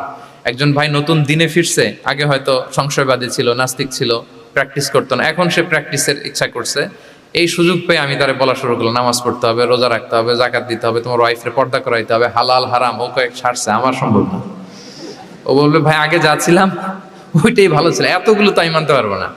তো এই যে আপনি তাকে দিন থেকে ভাগালেন, আপনার দাওয়া মেথোডোলজি জানা না থাকার কারণে আপনি তাকে ভাগালেন। একসাথে আপনি এত কথা বলবেন না। নতুন যখন কেউ দিনে ফিরে তাকে আপনি একসাথে এত কথা বলবেন না। নতুন যখন কোনো বোন ইসলামে আসতে চায় তাকে আপনি কঠিন করে বলবেন না। উপরে আমাদের বোনরা আছে, তাদেরকেও আমি বলবো সহজ করে বলেন। প্রথমে নামাজের কথা বলেন, নামাজ আস্তে আস্তে পড়ুক যতটুকু পারুক। প্রথমে হয়তো 5 ওয়াক্ত পারবে না, 1 ওয়াক্ত 2 ওয়াক্ত দিয়ে শুরু করবে, এরপর আস্তে আস্তে 5 ওয়াক্ত যাবে। এরপর তাকে একটু শালীন পোশাকের কথা বলেন যে তুমি একটু শালীন পোশাক পরো, সেফটি সিকিউরিটির জন্য ভালো। সেটাতে অভ্যস্ত হলে তাকে হেজাবের দাওয়াত দিবেন আপনি, হেজাবে অভ্যস্ত হলে নেকাবে দাওয়াত দিবেন আপনি। এইভাবে গ্রাজুয়ালিটি, ধাপে ধাপে, একসাথেই কঠিন করে দিনকে উপস্থাপন করা যাবে না। দাওয়া is a gradual process, gradually যাইতে হবে। Beginning with the most important issue first, তারপর যেটা ইম্পর্টেন্ট, তারপর যেটা ইম্পর্টেন্ট, ধাপে ধাপে আপনি তাকে বলবেন। আপনারা নিশ্চয়ই সবাই মদ হারাম হওয়ার যে স্টেপগুলো আছে জানেন না? কয়বারে হারাম হয়েছে? 3 বারে। ওয়াসআলুনাকা আনিল খামরি ওয়াল মাইসির কুল ফীহিমা ইসমুন কাবীরুন ওয়া মানাফিউ লিন-নাস ওয়া ইসমুহুমা আকবারু মিন নাফিহিমা। প্রথমে বললেন মদে কিছু উপকার আছে কিন্তু এটার গুনাহ বেশি, ক্ষতি বেশি, কিন্তু সামান্য উপকার আছে। তো মানুষ সচেতন হয়ে গেল যে না, এটা কিন্তু গুনাহ আছে, ক্ষতি আছে, সাবধান হইতে হবে। মদ খাওয়া কমায় দিল। আচ্ছা, এরপর বলা হলো ওয়ালা তাকরাবুস সালাতা ওয়া আনতুম সুকারা, মাতাল হয়ে মদ খাওয়া অবস্থায় নামাজে যেও না। কারণ কোন এক সাহাবী নামাজে এমনভাবে তেলাওয়াত করলেন অর্থ চেঞ্জ হয়ে গেল। ফলে দিনে 5 বার মদ খাওয়া যাবে না। এই আয়াত দিয়ে তো তাই বোঝা যায়, তাই না? 5 বারের জন্য যখন সাবধান হয়ে গেল, আরও তারা অভ্যস্ত হয়ে গেল। এরপরে নাজিল হলো ইন্নামাল খামরু ওয়াল মাইসিরু ওয়াল আনসাবু ওয়াল আজলামু রিজসুম মিন আমালিশ শাইতানি ফাজতানিবু। মদ, জুয়া, ভাগ্যলিপি এগুলো শয়তানের কাজ, এগুলো থেকে বেঁচে থাকো। সবাই মদিনার ঘরের ভেতরে মদের বোতল যেগুলো ছিল ভেঙে সব রাস্তায় মদ দিয়ে মদিনার অলিগলি সয়লাম। সুবহানাল্লাহ, কারো কষ্ট হয়নি, কারণ ধাপে ধাপে মদকে হারাম করা হয়েছে। কেউ যদি চেইন স্মোকার থাকে, আপনি যদি বলেন যে স্মোকিং হারাম, কালকে থেকে একটাও খেতে পারবে না, ও পারবে? ও তো মারা যাবে। ও সব বাদ দিতে পারবে, স্মোকিং বাদ দিতে পারবে না। তো কি করবেন? তাকে আপনি অল্প অল্প করে, যে একটু একটু করে ছাড়ো। এই যে রমজান আসতেছে, সারাদিন তো করতেই পারবে না, রাতে 2-3টা করে খাইও, বেশি খাইও না। না মানে ছাড়ানোর জন্য বলতেছে আর কি। যে 10টা খায় তারা যদি আপনি 2টা খাইতে বলেন, এটা তো আপনি দাওয়াই দিলেন নাকি, কমাইতে বললেন তো। সিগারেটের প্রতি তার উৎসাহিত করতেছি না আমরা। চেইন স্মোকার ও 10টা ছাড়া হয় না প্রতিদিন। তো এই রমজানে আপনি তারা বললেন যে সারাদিন তো তুমি না খেয়ে থাকবা, রাতে 1টা 2টা বা 3টা গেল। প্রথম দশকে 3টা, এরপরের দশকে 2টা, তারপরের দশকে 1টা। যে 1টা খায় তারপরের দিন তো সে চাইলে ছেড়েও দিতে পারে, কি বলেন? এইভাবে গ্রাজুয়ালি তাকে ছাড়ানোর জন্য অভ্যস্ত করতে হবে। তাহলে এই গ্রাজুয়ালিটিটা দরকার। আমি হাদিস থেকে, সিরাত থেকে একটা উদাহরণ দেই, শুনুন। রাসূল সাল্লাল্লাহু আলাইহি ওয়াসাল্লাম মুআয ইবনে জাবাল রাদিয়াল্লাহু তাআলা আনহুকে ইয়ামানের গভর্নর করে পাঠালেন। তো তখন তাকে বললেন যে মুআয, ইন্নাকা তাআতি কওমান মিন আহলিল কিতাব, তোমাকে এমন একটা এলাকার গভর্নর করে পাঠাচ্ছি, তারা কিন্তু আহলি কিতাব, মানে people of the books, Jews and Christian community, তারা ইহুদি খ্রিস্টান। সো তাদেরকে যখন দাওয়াত দিবা, ধাপে ধাপে দিবা। কিভাবে দিবা? তিনি বললেন ফাদউহুম ইলা শাহাদাতি আন লা ইলাহা ইল্লাল্লাহ ওয়া আন্না মুহাম্মাদুর রাসূলুল্লাহ। প্রথমে দাওয়াত দিবা তাওহীদ আর রিসালাতের। আওয়াজ করে বলেন, প্রথমে কিসের? তাওহীদ এবং রিসালাতের। আচ্ছা, ফাইনহুম আতাউ লিযালিক, তারা যখন এটা মেনে নেয়। আরবিটা খেয়াল করেছেন অর্থটা? ফাইনহুম আতাউ লিযালিক, তাওহীদ রিসালাত যদি মেনে নেয় তাহলে তাদেরকে 5 ওয়াক্ত নামাজের দাওয়াত দিও। 5 ওয়াক্ত নামাজে যখন তারা অভ্যস্ত হয়ে যায়, ফাইনহুম আতাউ লিযালিক, যখন তারা এটাও মেনে নেয় তখন তাদেরকে যাকাতের আদেশ করো। সুবহানাল্লাহ, সুবহানাল্লাহ। দেখেন ধাপে ধাপে, একবারে সবগুলো বিধান একবারে তাদের সাথে শেয়ার করতে বলেননি। প্রথমে তাওহীদের, রিসালাতের, মেনে নিলে সালাতের, মেনে নিলে যাকাতের, ধাপে ধাপে। তাহলে একবারে কেউ নতুন যখন দিনে ফিরেছে, একবারে সবকিছু তার ঘাড়ে চাপিয়ে দিবেন আপনি? কি করবেন? গ্রাজুয়ালি, ধাপে ধাপে আমরা এই দাওয়াটা তাদেরকে দেওয়ার চেষ্টা করব। এটা খুব ইফেক্টিভ হবে, ফলপ্রসূ হবে। আচ্ছা, 4টা কভার করে ফেলেছি। 5 নাম্বার হচ্ছে দাওয়ার মধ্যে ইমোশনাল ইন্টেলিজেন্স ইউজ করতে হবে, তাহলে এটা মোর ইফেক্টিভ হবে।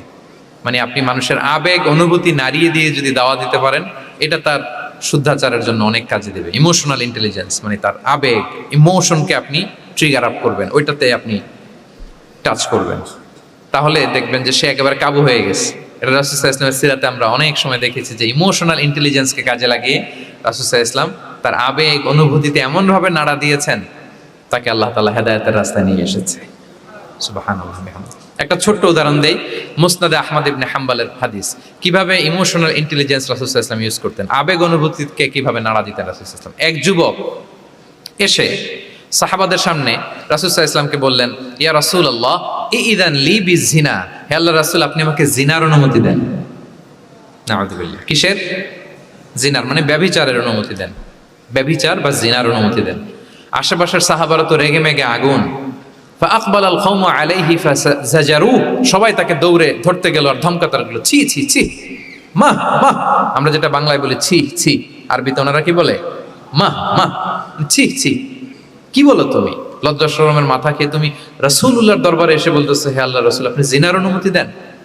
যে রাসূল আল্লাহর পক্ষ থেকে বাণী শোনায়, ওয়ালা তাকরাবুজ জিনা, তোমরা ব্যভিচারের নিকটবর্তীও হয়েও না, আর তুমি সেই নবীর কাছে এসে আবদার করতেছো জিনার অনুমতি দেন।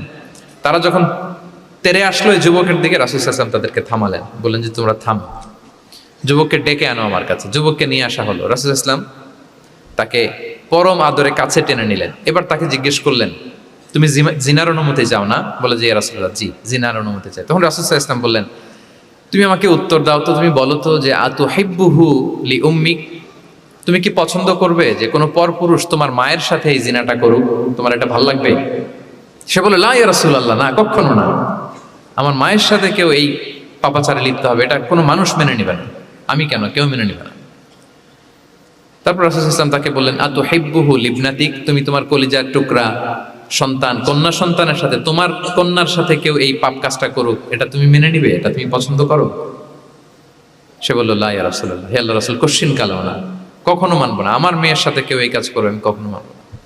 রাসূল সাল্লাল্লাহু আলাইহি ওয়াসাল্লাম আবার তাকে প্রশ্নবাণে জর্জরিত করতে লাগলেন, আবার বললেন, আতুহিব্বুহু লি উখতিক, তুমি কি তোমার প্রিয় বোনের সাথে কেউ এটা করুক, এই পাপাচারে লিপ্ত হোক, জিনা করুক, পছন্দ করবে? তোমার বোনকে কেউ এরকম করবে, অপমান করবে, এটা চাইবে তুমি? বলে কখনো না, লা ইয়া রাসূলুল্লাহ, কখনো না, কেউই তো পছন্দ করবে না এটা। তখন রাসূল সাল্লাল্লাহু আলাইহি ওয়াসাল্লাম বললেন, তুমি যার সাথে জিনার অনুমতি চাইছো সে তো কারো না কারো মা, কারো না কারো মেয়ে, কারো না কারো বোন, তুমি এভাবে কেন ভাবতে পারো না? সুবহানাল্লাহি ওয়া বিহামদিহি। এই কথা বলার পরে তো সে একেবারে ইমোশনালি এমন ড্যামেজ হয়েছে, লজ্জায় কাচুমাচু হয়ে মাথা নিচু করে দাঁড়ায় আছে।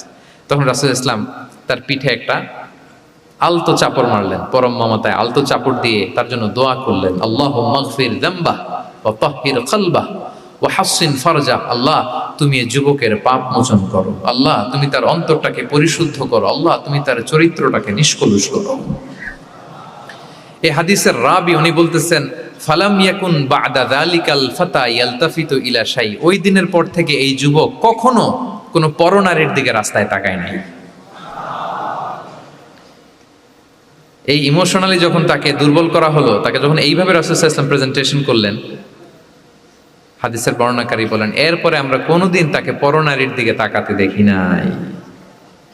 তার হৃদয়টাকে আল্লাহ তাআলা পরিশুদ্ধ করে দেন। রাসূল সাল্লাল্লাহু আলাইহি ওয়াসাল্লাম ওয়ায়ুযাক্কিহিম, কিভাবে মানুষকে পরিশুদ্ধ করতে দেখেন, কিভাবে তার আবেগ অনুভূতিকে নাড়িয়ে তার চিন্তার জগতে আলোড়ন সৃষ্টি করে তাকে এমন ভাবে কাবু করলেন যে রাসূল সাল্লাল্লাহু আলাইহি ওয়াসাল্লাম যেই দিকে তাকে গাইড করতেছে এখন সে সেদিকেই যেতে বাধ্য।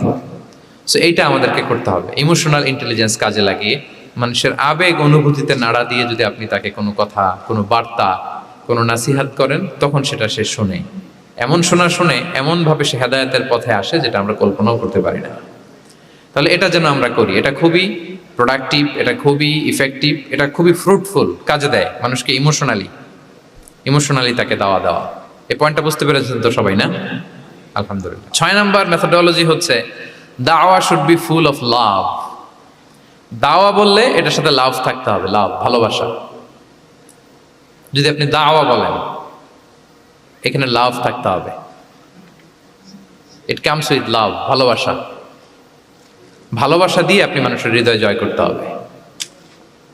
আমরা দায়ীরা অনেক সময় বেশি জাজমেন্টাল হয়ে যাই। আরব শায়েকরা বলে যে নাহনু দুআত লাসনা কুদাত, আমরা দায়ী, আমরা জাজ নই, উই আর নট জাজেস। আমাদের অনেক দায়ীরা আমরা ভুল করে ফেলি, আমরা বলি যে ও খারাপ, ও এটা, ও জাহান্নামী, ও খারিজ, এরকম আমরা সবাইকে নাকচ করি। মনে হয় যেন সবাইরে জাহান্নামে পাঠাই, আমি একা জান্নাতে যেতে পারলেই সফল। আচ্ছা বলেন তো, সব গেল জাহান্নামে, আপনি একা শুধু জান্নাতে, ভাল লাগবে আপনার? এই যে আজকে আমরা এখানে সবাই ছাত্র, শিক্ষক, ডিস্টিংগুইশ গেস্টরা, উপরে আমাদের বোনরা, কত ভালো লাগতেছে না? ধরেন যে 2500 সিটিং ক্যাপাসিটির এই চীন মৈত্রী সম্মেলন কেন্দ্রে কেউ নাই, শুধু আপনি একা। এই বিশাল হল রুমে কেউ নাই, আপনি একা, ভাল লাগবে? তো সবাইকে জাহান্নামে পাঠিয়ে শুধু আমি জান্নাতে গেলে এটা আমার ভাল লাগবে না ওই জান্নাতে। সো আমরা কিভাবে আমাদের জান্নাতের দলকে ভারী করতে পারি, এই চেষ্টাটা আমাদের বেশি বেশি করতে হবে, কি বলেন? তাহলে দাওয়া should be full of love, কারণ ভালোবাসা দিয়ে যা জয় করা যায়, কঠোরতা দিয়ে তা পারা যায় না। ভালোবাসা দিয়ে আপনি যেটা করতে পারবেন, কঠোরতা দিয়ে কখনো সেটা করতে পারবেন। আসুন আমরা হাদিস থেকে শুনি, সিরাত থেকে শুনি।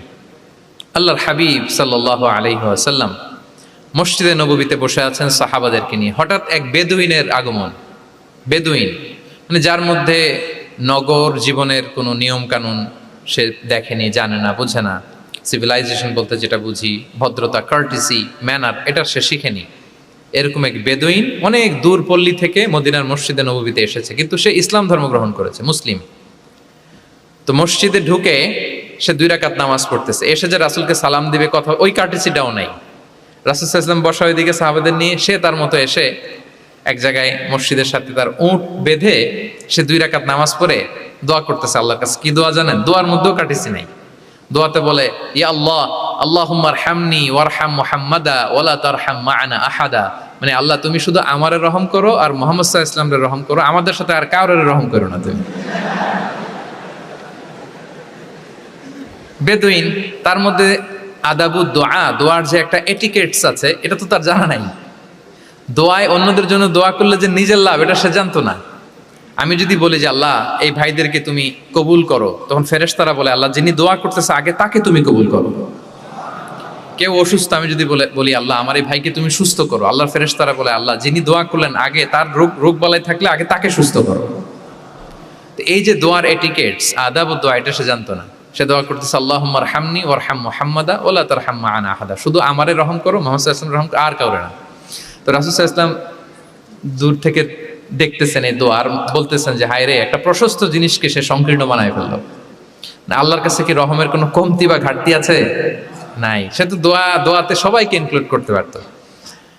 তো রাহমাতাল লিল আলামিন আল্লাহর হাবিব সাল্লাল্লাহু আলাইহি ওয়াসাল্লাম তিনি বুঝতে পেরেছেন যে এই লোকটা আসলে বেদুইন, তার মধ্যে ওই কার্টিসি নাই। তো তিনি ফলো করতে লাগলেন যে দেখি লোকটা কি করে। তো লোকটা দোয়া টোয়া করেই এবার যে মসজিদের এক কর্নারে বসে ওখানেই পেশাব করা শুরু করলো। মানে কোনো কার্টিসি, নিয়ম, ভদ্রতা তার জানা নাই। তো তাকে পেশাব করতে দেখে বাকি লোকেরা তো তাকে ধরতে গেল, মারতে গেল। রাসূল সাল্লাল্লাহু আলাইহি ওয়াসাল্লাম বললেন, দাউ, রাখো রাখো, আরে থামো থামো, ওকে কাজ সারতে দাও, ওকে ওর কাজ সারতে দাও। কারণ আপনারা এটা ভালো জানেন যে ওয়াশরুম সারা অবস্থায় যদি কেউ বাইরে থেকে জোরে ডাক দেয় তাহলে অবস্থা খারাপ আছে, ঠিক কিনা বলেন? কেউ টয়লেট সারতেছে ওয়াশরুমে, তখন যদি আপনি জোরে নক করেন এটা তার ক্ষতি হয়, কারণ আগে তাকে ওইটা পাস করতে হবে স্মুথলি। এটাও একটা এটিকেটস যে কেউ ওয়াশরুমে গেল, আমাকেও যেতে হবে, তো আমি যে বারবার ডিস্টার্ব না করে ওখানে একটু পায়চারা করতে পারি, একটু হালকা মৃদু শব্দে কাশি দিতে পারি, বা আমি যে বাইরে আছি, সামওয়ান ইজ ওয়েটিং আউটসাইড, এটা তাকে বুঝাতে পারি। কিন্তু অনেকে যে কি করে, ধাম ধাম করার যখন শুরু করে, ওই বেচারার তো অবস্থা টাইট। এটা যেন আমরা না করি, এই শিক্ষাটা কিন্তু এই হাদিস থেকে পাই। রাসূল সাল্লাল্লাহু আলাইহি ওয়াসাল্লাম বললেন, দাউ দাউ, রাখো রাখো, আরে ছাড়ো ছাড়ো, ও তো এখন করতেছে, ইউরিন পাস করতেছে, রাখো, ওটাও সারুক, আগে সারুক, আমরা পরে ডিল করি। তো সবাইকে তিনি থামালেন, ও সারলো।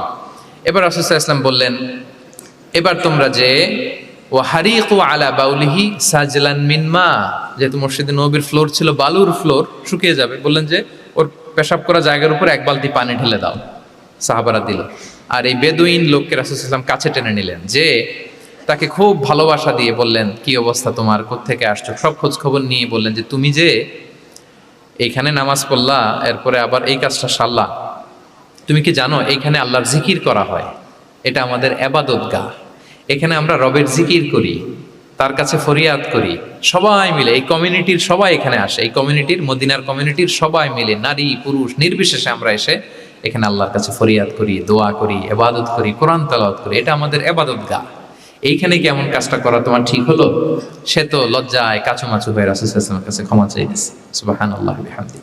একটা কঠিন পরিস্থিতিকে ভালোবাসা দিয়ে রাসূল সাল্লাল্লাহু আলাইহি ওয়াসাল্লাম কোথায় নিয়ে যেতেন, এটাকে পুরো হিস্ট্রি পাল্টে দিতেন, সিনারিও পাল্টে দিতেন। সাহাবারা অবাক হলো, তারাও শিখলো যে না, এরকম করা যাবে না। তখন তাকে এইভাবে ডিল করলেন। আর সাহাবারা যারা রাগারাগি করেছিল, সাহাবীদেরকে রাসূল সাল্লাল্লাহু আলাইহি ওয়াসাল্লাম বললেন, ফা ইন্নামা বুইসতুম মুয়াসসিরিন ওয়া লাম তুবআসু মুআসসিরিন। মনে রাখো, তোমরা সহজপন্থী হয়ে প্রেরিত হয়েছো, তোমরা কঠিন কট্টরপন্থী হয়ে, জটিলপন্থী হয়ে প্রেরিত হও নাই। তোমরা কোনো কাজকে জটিল ভাবে সমাধানের দিকে যেও না, সহজ করে সলভ করবা। সুবহানাল্লাহ, সুবহানাল্লাহ বিহামদি। তাহলে দেখেন, ভালোবাসা দিয়ে রাসূল সাল্লাল্লাহু আলাইহি ওয়াসাল্লাম ওই বেদুইনকে যেভাবে আদব শিক্ষা দিলেন, তার হৃদয় জয় করলেন। কঠোরতা দিয়ে পারা যেত? বলেন তো, পারা যেত? পারা যেত না। তো 6 নাম্বার দাওয়া মেথোডোলজি হচ্ছে, দাওয়া should be full of love, full of love, full of well wishes. আপনি শুভকামনা, ভালোবাসা, এটা দিয়ে আপনি মানুষের হৃদয়ে যতটুকু জায়গা পাবেন, কঠোরতা দিয়ে পাবেন না। আরেকটা ছোট্ট উদাহরণ দেই। সুমামা ইবনে উসাল রাদিয়াল্লাহু তাআলা আনহু, উনি ইয়ামামার অধিপতি ছিলেন, অধিপতি। রাসূল সাল্লাল্লাহু আলাইহি ওয়াসাল্লামকে হত্যা করতে এসেছিলেন গোপনে। কি করতে? হত্যা করতে। কি করতে বলেন সবাই? হত্যা করার জন্য এসেছিলেন। কিন্তু দুর্ভাগ্যক্রমে হত্যা করতে এসে সে ধরা পড়ে গেছে সাহাবীদের হাতে, হত্যা করতে পারে নাই সুমামা ইবনে উসাল। তো সাহাবীরা তাকে ধরে মসজিদে নববীর পিলারের সাথে বেঁধে রাখলো। বেঁধে রাসূল সাল্লাল্লাহু আলাইহি ওয়াসাল্লামকে ডাকলো।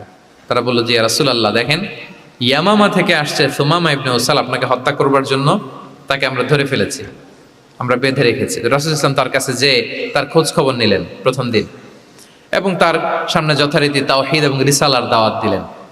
ফিরে আসলেন। ফিরে এসে সাহাবাদেরকে বললেন, তোমাদের ঘরে ভালো রুটি আছে কার কাছে? রুটির কালেকশন, আটা পিষে রুটি বানাতে পারবে। একজন বলল আমি। বললো যে এটা সুমামাকে দিয়ে আস। তো দিয়ে আসলো। আরেকজন বললো ভালো তাজা খেজুর আছে কার কাছে? এক সাহাবী বললেন আমার কাছে। রাসূল সাল্লাল্লাহু আলাইহি ওয়াসাল্লাম বললেন যাও, এটা সুমামাকে দিয়ে আস। দিয়ে আসলেন। এরপরের দিন রাসূল সাল্লাল্লাহু আলাইহি ওয়াসাল্লাম যে আবার ইসলামের সৌন্দর্য, মাহাসিন আহকামি শারিয়া, ইসলামী শারিয়ার যে বিউটি অফ ইসলাম, এটা তুলে ধরলেন, ইসলামের যৌক্তিকতা তুলে ধরলেন। সে অবাক হতে লাগলো যে কিরে, যুদ্ধবন্দীদের সাথে মুহাম্মদ সাল্লাল্লাহু আলাইহি ওয়াসাল্লাম এবং তার অনুসারীরা এরকম আচরণ করে? সে তো যুদ্ধবন্দী, এত সুন্দর আচরণ। তাকে আবার ইসলামের সুশীতল বাণীগুলোর প্রতি আহ্বান করে রাসূল ইসলাম বাড়িতে এসে এবার নিজের যে উট আছে, উটকে যে পালে, সে রাখালকে বলল, তুমি উটের দুধ দহন করে তাকে কিছু দুধ দিয়ে আসো। সুবহানাল্লাহ। আসছিল রাসূল সাল্লাল্লাহু আলাইহি ওয়াসাল্লামকে কি করতে? হত্যা করতে। তো তাকে উটের গরম দুধ দিয়ে আসা হলো, সে পেট ভরে খেলো। তৃতীয় দিন এবার রাসূল সাল্লাল্লাহু আলাইহি ওয়াসাল্লাম যে ইসলামের যে ভবিষ্যৎ, ইসলাম মানলে যে জান্নাতে থাকা যাবে, এগুলো সব বললেন, এবং তাকে আরো অনেক মেহমানদারি করলেন, আপ্যায়ন করলেন। 3 দিন যখন রাসূল সাল্লাল্লাহু আলাইহি ওয়াসাল্লাম ইসলামকে তার সামনে এভাবে প্রেজেন্ট করলেন, আপ্যায়ন করলেন, ভালো আচরণ দেখালেন, সে অবাক হয়ে গেল। আল্লাহ তাআলা তার হৃদয়টাকে নূর দিয়ে আলোকিত করে দিলেন। 3 দিন পর রাসূল সাল্লাল্লাহু আলাইহি ওয়াসাল্লাম সাহাবীদেরকে ডেকে বললেন, যাও সুমামা ইবনে উসালের হাত পা গুলো যে রশি দিয়ে বেঁধে রেখেছো ছেড়ে দাও, রশিগুলো খুলে দাও। সাহাবারা বলেন কি ইয়া রাসূলুল্লাহ, সে তো খুনি, সে সুযোগ পেলেই তো অ্যাসাসিনেট করতো, তার রশি, হাতের রশি খুলে দিত, আপনাকে মেরে ফেলবে। আল্লাহ রাসূল সাল্লাল্লাহু আলাইহি ওয়াসাল্লাম বললেন, না, আমি যা জানি তোমরা সেটা জানো না, যেটা বলেছি তাই করো। মসজিদে নববীর পিলারের সাথে তাকে যে বেঁধে রেখেছো, রশি খুলে দাও, হাত পা খুলে দাও। আল্লাহর হাবিব সাল্লাল্লাহু আলাইহি ওয়াসাল্লামের নির্দেশ মোতাবেক সাহাবারা ওনার হাত খুলে দিলেন, পা খুলে দিলেন। সুমামা ইবনে উসাল কারোর সাথে কথা না বলে, তার বাড়ি তো ইয়ামামা, সেখানেও ফিরে গেলেন না, অন্য কোনো শহরেও গেলেন না। তিনি মদিনা থেকে অনতি দূরে একটা খেজুরের বাগান আছে, ওখানে কুয়া আছে, উনি যে ওই কুয়ার পানি দিয়ে গোসল করলেন। গোসল করে পবিত্র হয়ে মসজিদে নববীতে রাসূল সাল্লাল্লাহু আলাইহি ওয়াসাল্লামের কাছে ফিরে আসলেন। আর এসেই ঘোষণা দিলেন, আশহাদু আল্লা ইলাহা ইল্লাল্লাহ ওয়া আশহাদু আন্না মুহাম্মাদার রাসূলুল্লাহ। সুবহানাল্লাহ, সুবহানাল্লাহ। তিনি বললেন যে আমি সাক্ষ্য দিচ্ছি আল্লাহ ছাড়া কোনো ইলাহ নেই, আরো সাক্ষ্য দিচ্ছি যে মুহাম্মদ আপনি আল্লাহর প্রেরিত বান্দা এবং রাসূল। এবার তিনি বললেন, মুহাম্মদ, আপনার চেহারার চাইতে অপছন্দের চেহারা পৃথিবীতে আর দ্বিতীয়টা আমার কাছে ছিল না, কিন্তু আজকের পর থেকে আপনার চেয়ে প্রিয় চেহারা, আপনার চেহারার চেয়ে প্রিয় কোনো চেহারা আমার কাছে আর নাই। ইসলামের চেয়ে অপছন্দনীয় ধর্ম আমার কাছে আর ছিল না, কিন্তু আজ থেকে ইসলামের চেয়ে পছন্দনীয় কোনো ধর্ম আমার কাছে নাই। মদিনার চেয়ে অপছন্দের শহর আমার কাছে ছিল না, তো আজ থেকে মদিনার চেয়ে কোনো প্রিয় শহর আমার কাছে নাই। সুবহানাল্লাহ। উনি গমের বড় ডিলার ছিলেন, গম ব্যবসা করতেন। উনার থেকে গম নিয়ে মক্কায় মুশরিকরা চলতো। তিনি ঘোষণা দিলেন, আজকে থেকে আমার এলাকার কোনো গম মক্কায় যাবে না। এবার মক্কাবাসী পড়ছে বিপদে, গম ছাড়া তো তারা খেতেও পারবে না। তারা আল্লাহর হাবিব সাল্লাল্লাহু আলাইহি ওয়াসাল্লামের কাছে চিঠি লিখে পাঠালেন যে, মুহাম্মদ, তোমার এই যে নতুন অনুসারী, সে যদি গম না দেয় আমাদের তো অবস্থা খারাপ, তুমি দয়া করে এই গমের সাপ্লাই আবার যাতে সে চালু করে তুমি একটু বলে দাও। আল্লাহর হাবিব সাল্লাল্লাহু আলাইহি ওয়াসাল্লাম আবার সুমামা ইবনে উসালকে বলে দিলেন, আবার সে সাপ্লাই চালু করলো। সুবহানাল্লাহ বিহামদি। এবং তিনি প্রথম তালবিয়া পাঠ করে উমরা করেছিলেন। তাহলে দেখেন, আসলো খুনি হয়ে, আসলো কি হয়ে? খুনি হয়ে, আর ফিরে গেল নবী প্রেমিক হয়ে। সুবহানাল্লাহ। এটা কিভাবে সম্ভব হয়েছে? রাসূল সাল্লাল্লাহু আলাইহি ওয়াসাল্লামের উদারতা, ভালোবাসা। তাহলে আপনি যদি দাওয়ার কথা বলেন আমাকে, দাওয়া should be full of love. কারণ ভালোবাসা দিয়ে যা জয় করা যায়, কঠোরতা দিয়ে সেটা পারা যায়। 7 নাম্বার হচ্ছে, 7 নাম্বার, রাসূল সাল্লাল্লাহু আলাইহি ওয়াসাল্লাম যদি কাউকে কারেকশন করতে চাইতেন, কখনো তাকে অপমান করতেন না, অন্যের সামনে তার নাম নিতেন না, নাম না নিয়ে তাকে শুধরে দিতেন। এটা দাওয়ার আর একটা মেথোডোলজি। কেউ কোনো ভুল কাজ করলে তার নাম ধরে অন্যের সামনে লজ্জিত করতেন না। আমরা কিন্তু অনেক সময় করে ফেলি, করি না? অন্যের সামনে মানুষকে কারেক্ট করি, এটা ঠিক না। The way he use to correct others, আপনি যদি সিরাতের দিকে তাকান, সুবহানাল্লাহ, কিভাবে উনি অন্যকে কারেকশন দিতেন, নাম উল্লেখ করতেন না। আমরা এটা অনেক ভুল করি। আমি এই জন্য খুব দুঃখিত এবং লজ্জিত। আমাদের দাওয়া অঙ্গনে আপনি ইউটিউব খুললে দেখবেন যে অনেক দায়ীরা, এক দায়ী আরেক দায়ীকে তুচ্ছ-তাচ্ছিল্য করছে, তার নাম নিয়ে তাকে ছোট করা, তাকে খারিজ করা, তাকে নাকচ করা, সে জাহান্নামী, সে কাফের, সব ইসলামের ঠিকাদারি উনি একা নিজে নিয়ে বসে আছে, আর বাকি যা আছে সব খারিজ। এইটা রাসূল সাল্লাল্লাহু আলাইহি ওয়াসাল্লামের দাওয়ার সাথে যায় না। বরং কেউ যদি কোনো ভুল কিছু বলে, ভুল করে, আপনি যদি মনে করেন যে না তার এটা ভুল, আমারটা সঠিক, তো আপনার নিয়ম হচ্ছে আপনি সঠিকটা প্রচার করা। তাহলে কেউ যদি ভুল করে থাকে তারও টনেক নড়বে, বাকিরাও সঠিকটা জেনে যাবে। এটা হচ্ছে রাসূল সাল্লাল্লাহু আলাইহি ওয়াসাল্লামের দাওয়া মেথোডোলজি। তিনি কখনো কারো নাম ধরে অন্যের সামনে, মানুষের সামনে তাকে লজ্জা দিতেন না, তাকে কারেক্ট করতে যেতেন না। এটা ছিল রাসূল সাল্লাল্লাহু আলাইহি ওয়াসাল্লামের বৈশিষ্ট্য। আসুন আমরা সিরাত থেকে দেখি, হাদিস থেকে দেখি। আল্লাহর হাবিব সাল্লাল্লাহু আলাইহি ওয়াসাল্লাম উনি রাতে দিনে কি কি আমল করতেন, গোপন আমল, এগুলো জানার জন্য 3 জন সাহাবী রাসূল সাল্লাল্লাহু আলাইহি ওয়াসাল্লামের স্ত্রীদের কাছে গেলেন। যে জিজ্ঞেস করলেন যে আপনারা আমাদেরকে বলুন যে রাসূল সাল্লাল্লাহু আলাইহি ওয়াসাল্লাম রাতে কি আমল করে, দুপুরে কি আমল করে, বিকেলে কি আমল করে। তো আমাদের আম্মা জানেরা, রাসূল সাল্লাল্লাহু আলাইহি ওয়াসাল্লামের প্রিয়তমা স্ত্রীরা বললেন যে উনি রাতে এরকম তাহাজ্জুদ, দুপুরবেলা এরকম তেলাওয়াত, এই সময় নফল নামাজ, এই সময় এটা এটা এটা করে। আল্লাহর হাবিব সাল্লাল্লাহু আলাইহি ওয়াসাল্লামের পুরো আমলের ফিরিস্তি যখন শোনানো হলো, কাআন্নাহুম তাকাল্লুহা, তাদের কাছে এটা একটা কম মনে হলো পরিমাণে, তারা ভাবছিল হয়তো আরো বেশি করে। তখন তাদের একজন বলল, আরে আইনা নাহনু মিন রাসূলিল্লাহ, কই রাসূল সাল্লাল্লাহু আলাইহি ওয়াসাল্লাম, কই আমরা। রাসূল সাল্লাল্লাহু আলাইহি ওয়াসাল্লামের ব্যাপারে আল্লাহ বলেছেন, কদ গুফিরা লাহু মা তাকাদ্দামা মিন যামবিহি ওয়া মা তাআখার, রাসূল সাল্লাল্লাহু আলাইহি ওয়াসাল্লামের আগের পরের সব গুনাহ মাফ। আদতে তো ওনার কোনো গুনাহই নাই, তারপরও একটা স্পেশাল স্ট্যাটাস হচ্ছে আপনার আগের পরের সব গুনাহ মাফ। তো তারা বলল, যেই মহান ব্যক্তির, যেই নবীর আগের পরের সব গুনাহ মাফ বলে ঘোষণা দেওয়া হয়েছে, তার সাথে তো আমাদের তুলনা করলে হবে না, আমাদের তো বেশি আমল করতে হবে। রাসূল সাল্লাল্লাহু আলাইহি ওয়াসাল্লাম হয়তো এই জন্য এই স্ট্যান্ডার্ড মেনটেন করেন না, এরকম করলে তো আমরা মাফ পাবো না আল্লাহর কাছে। ভালো চিন্তা থেকেই তারা ভাবছেন যে না, আমাদের আমল আসলে কম হয়ে যাচ্ছে, বাড়াইতে হবে। রাসূল সাল্লাল্লাহু আলাইহি ওয়াসাল্লামের কথা ভিন্ন, আমাদের বাড়াইতে হবে। তো কি করতে হবে? একজন বলল, আজকে থেকে আমি সারা রাত নফল নামাজ পড়বো, সারা রাত ঘুমাবো না। নিয়ত করে ফেলছে, আমি সারা রাত নফল নামাজ, এশার পর থেকে যে নফল শুরু হবে ফজর পর্যন্ত, ঘুমটম নাই। আচ্ছা, গেল। আরেকজন বলল, আমি সারা বছর রোজা রাখবো, কালকে থেকে যে রোজা ধরবো আর ভাঙবো না, সারা বছর। আচ্ছা। আরেকজন বলল, আমার কয়েকজন স্ত্রী আছে, আমি আর স্ত্রীদের কাছে যাব না, আমি এখন থেকে সন্ন্যাসী, বৈরাগী জীবন যাপন করব, আমি আর কোনো নারীর কাছে যাচ্ছি না। তো এই ঘোষণা যখন তারা দিয়ে ফেলছে, এটা রাসূল সাল্লাল্লাহু আলাইহি ওয়াসাল্লামের কান পর্যন্ত যেয়ে পৌঁছালো। আল্লাহর হাবিব সাল্লাল্লাহু আলাইহি ওয়াসাল্লাম এটা শুনে ফেললেন।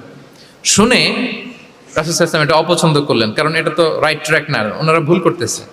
তো একটা ভরা মজলিসে রাসূল সাল্লাল্লাহু আলাইহি ওয়াসাল্লাম বললেন, আনতুমুল্লাযীনা কুলতুম কাযা ওয়া কাযা, শুনলাম তোমাদের মধ্যে কে কে নাকি এমন এমন বলছো। সুবহানাল্লাহ। তিনি বলতে পারে, এই আব্দুল্লাহ দাঁড়াও, এই আব্দুর রহমান স্ট্যান্ড আপ, এই দাঁড়াও, তুমি নাকি এটা বলছো, তুমি এটা বললে তো ওনারা লজ্জা পেতেন না, সবার সামনে লজ্জা পেতেন। উনি এটা না করে কাজ হাসিল হয়ে যাচ্ছে, বললেন আনতুমুল্লাযীনা কুলতুম কাযা ওয়া কাযা।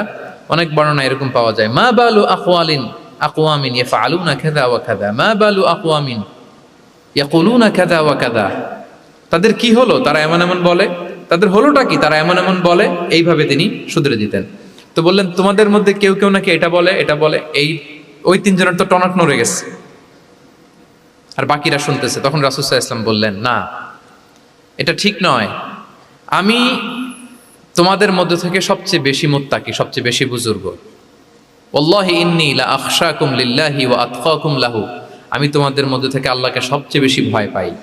বলেন তো, রাসূল সাল্লাল্লাহু আলাইহি ওয়াসাল্লামের চেয়ে বেশি আল্লাহকে ভয় পাওয়া কারো পক্ষে সম্ভব? আল্লাহর হাবিব সাল্লাল্লাহু আলাইহি ওয়াসাল্লামের চেয়ে বেশি মুত্তাকি হওয়া কারো পক্ষে সম্ভব? আমার নবীর চাইতে শ্রেষ্ঠ হওয়া সম্ভব? তার যে স্ট্যান্ডার্ড ইবাদতের, এটারে ছাড়াই যাওয়া সম্ভব? সম্ভব না।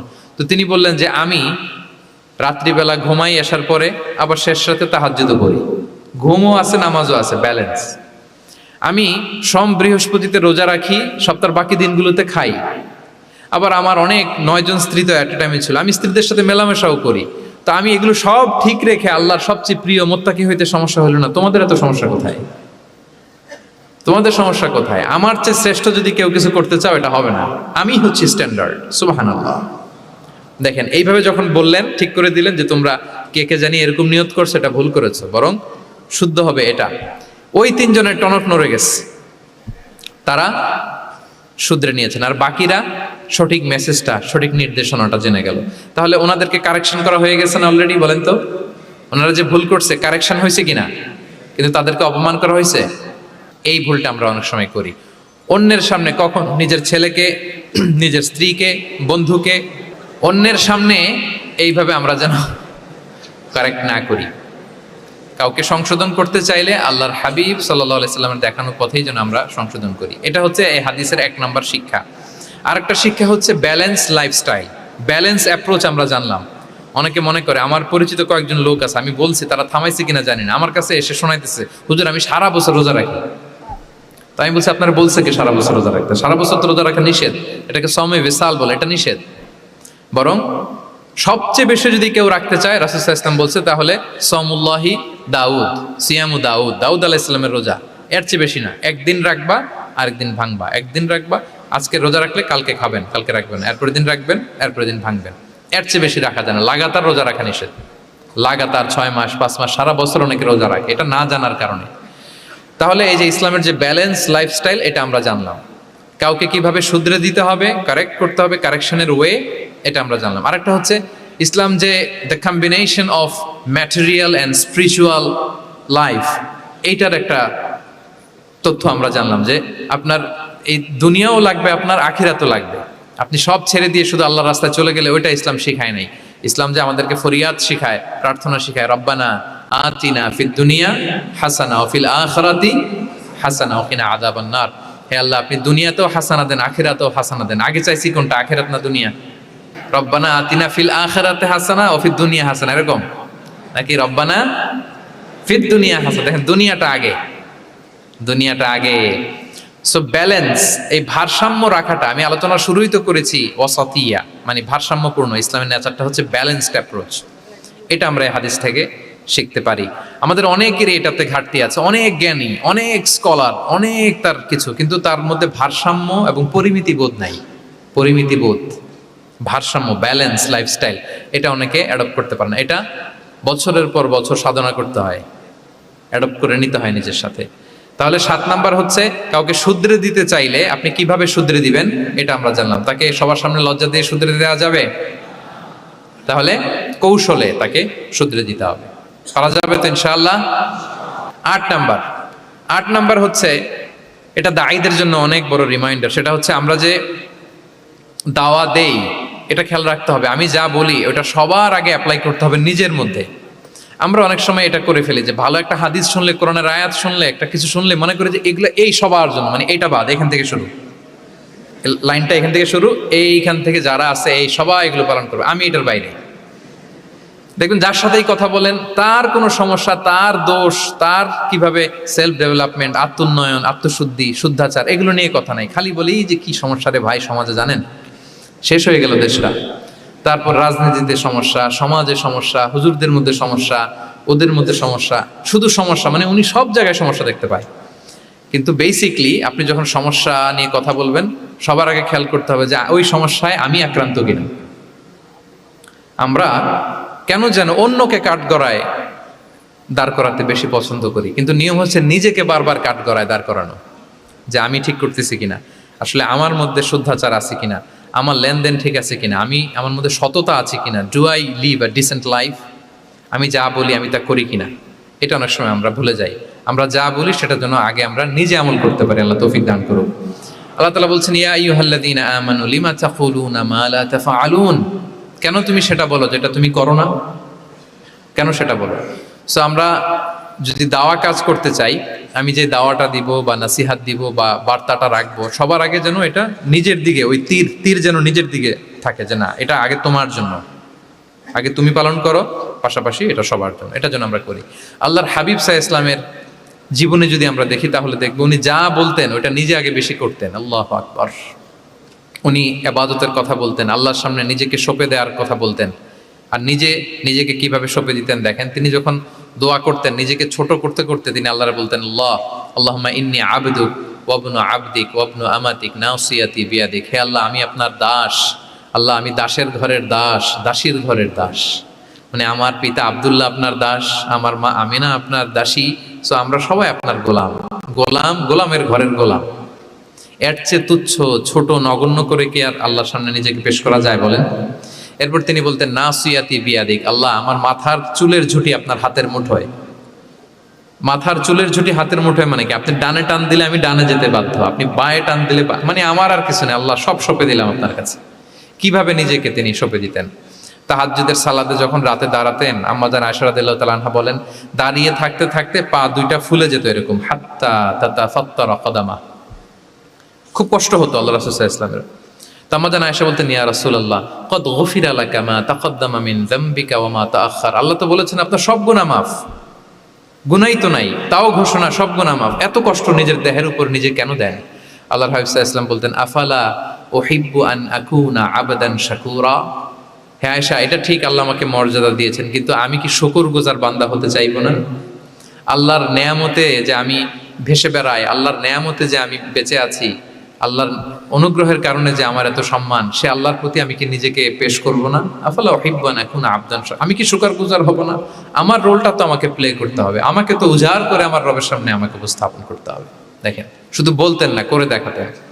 রাতের সালাতে যখন কিয়ামুল লাইল করতেন, কাঁদতে কাঁদতে দাড়ি ভিজে যেত, কাঁদতে কাঁদতে হাত্তা বাল্লাল আরদা হাত্তা বাল্লা লিহিয়াতাহু হাত্তা বাল্লা হাজরাহু, কাঁদতে কাঁদতে জুব্বা ভিজে যেত। সিজদায় পড়ে যখন থাকতেন, কাঁদতে কাঁদতে জমিন ভিজিয়ে ফেলতেন আল্লাহর হাবিব সাল্লাল্লাহু আলাইহি ওয়াসাল্লাম। এভাবে নিজেকে আল্লাহ তাআলার সামনে পেশ করতেন। সো আমরা যারা দাওয়া অঙ্গনে কাজ করি, এটা খুব পিচ্ছিল পথ, এটা খুবই পিচ্ছিল। আমাদের খেয়াল রাখতে হবে যে আমি যা বলি এটা আমি করি কিনা। এটা দায়ীদের জন্য চ্যালেঞ্জিং।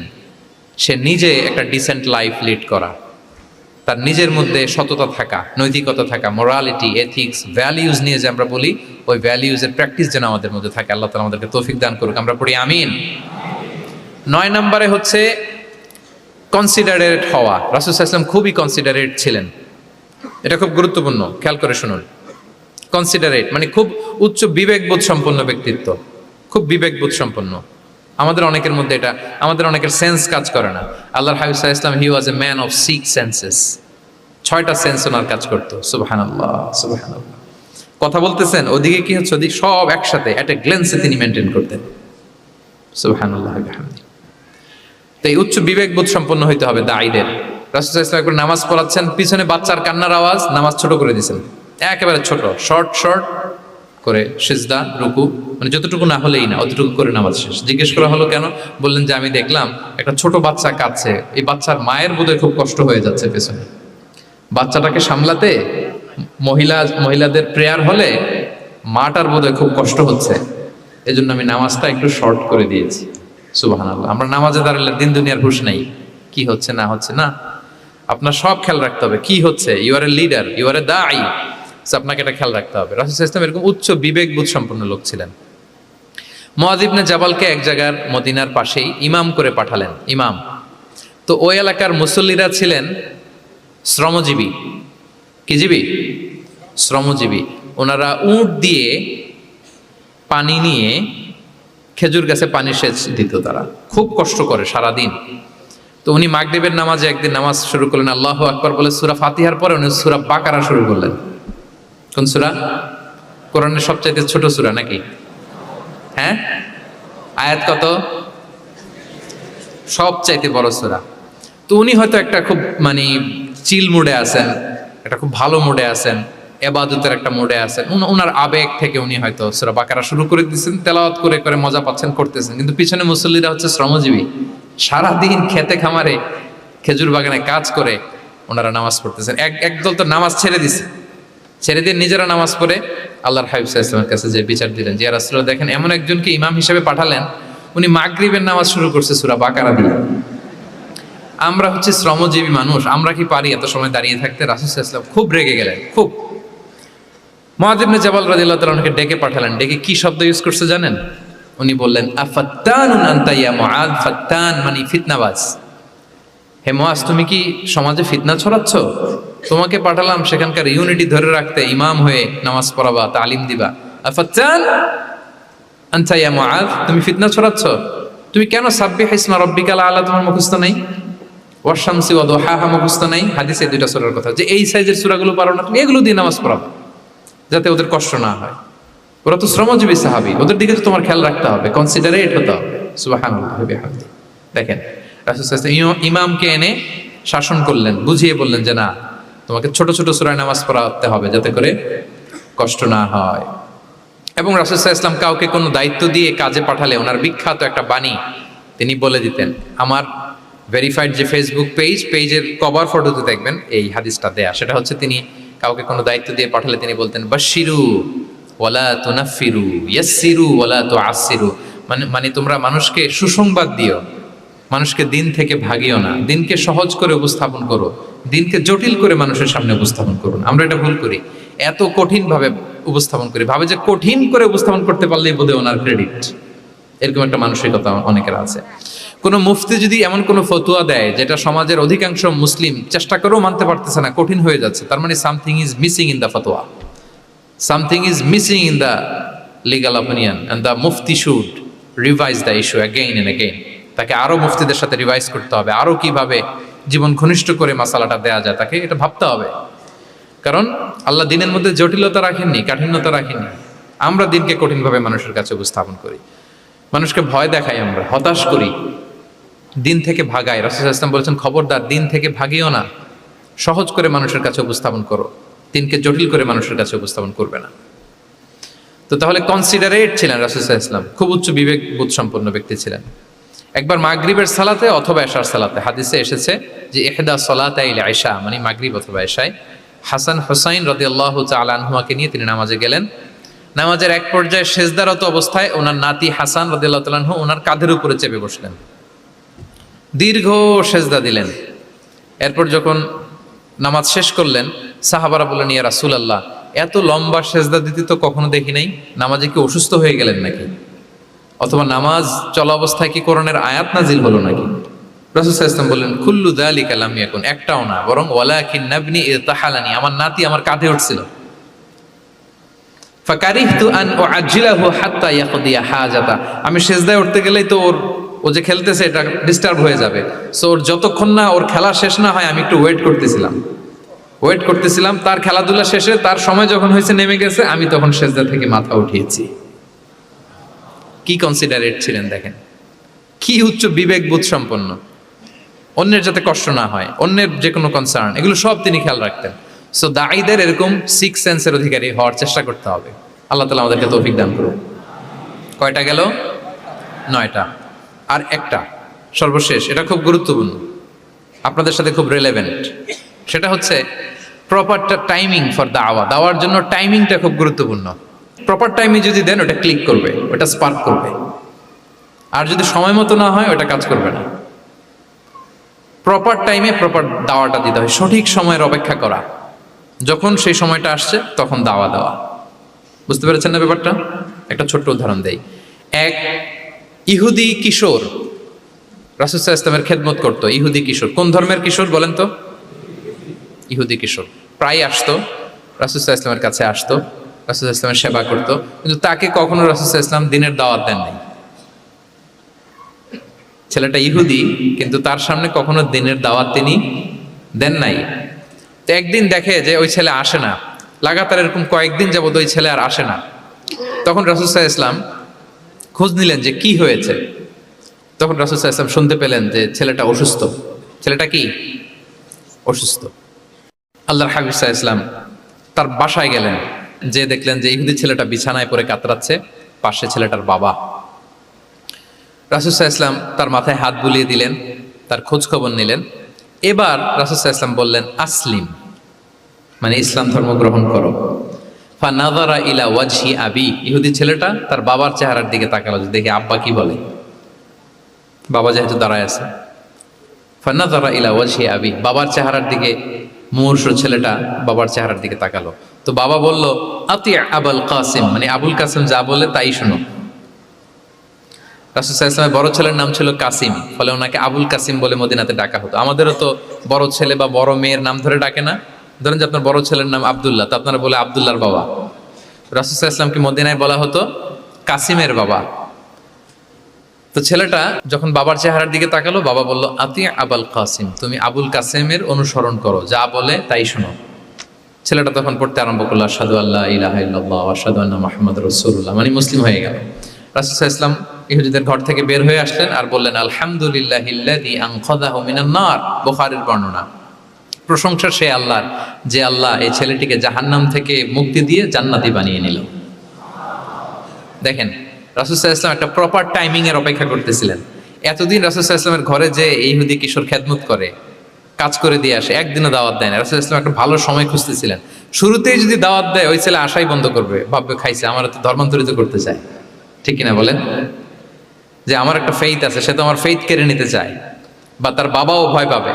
রাসূল সাল্লাল্লাহু আলাইহি ওয়াসাল্লাম যখন অনেকদিন তার সাথে মিশলেন, রাসূল সাল্লাল্লাহু আলাইহি ওয়াসাল্লামের ব্যক্তিত্ব, রাসূল সাল্লাল্লাহু আলাইহি ওয়াসাল্লামের কথা বার্তা আচরণ মানসিকতা সব দেখে যখন এই ইহুদি ছেলে তার বাবা ইমপ্রেসড, এবং ছেলেটা শুয়ে আছে বিছানায় মুমূর্ষ, এই প্রপার একটা টাইমিং এর অপেক্ষায় রাসূল সাল্লাল্লাহু আলাইহি ওয়াসাল্লাম ছিলেন। যখনই সেই সময়টা এসেছে রাসূল সাল্লাল্লাহু আলাইহি ওয়াসাল্লাম দাওয়াত দিলেন, মুহূর্তের মধ্যে ক্লিক। আল্লাহু আকবার। এই প্রপার টাইমিং এর অপেক্ষা আমাদেরকে করতে হবে।